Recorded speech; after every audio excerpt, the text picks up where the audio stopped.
rong kailan labna na markikang kipapa turhmapan yo hikikwa na mariatur hmatpa ika upriu batong ka jingsnolen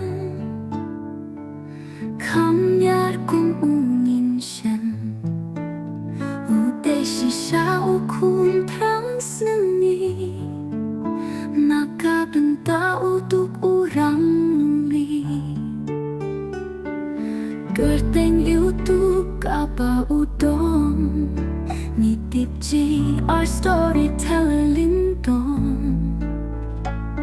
Upiu basapun bat bapa upalap nanam haka jelas Surga baik keren ya bapung kat pentengen kandang ya kiriau temen kat noka kat penkemen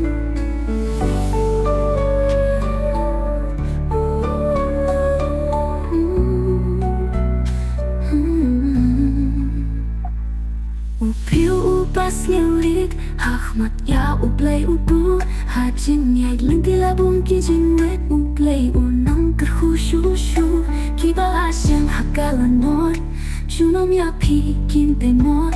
Jing le pachong pikin plek Jing snolem hakakutlay Uplay unang kerku ya pi Haka jing ya lengki man kasni Pinang sanang manpa Ling bagi kang kibapa Tang kine kisur jingrwai Ya pinadon ban ay Pinang san pinang roy Uplay happy unang tesay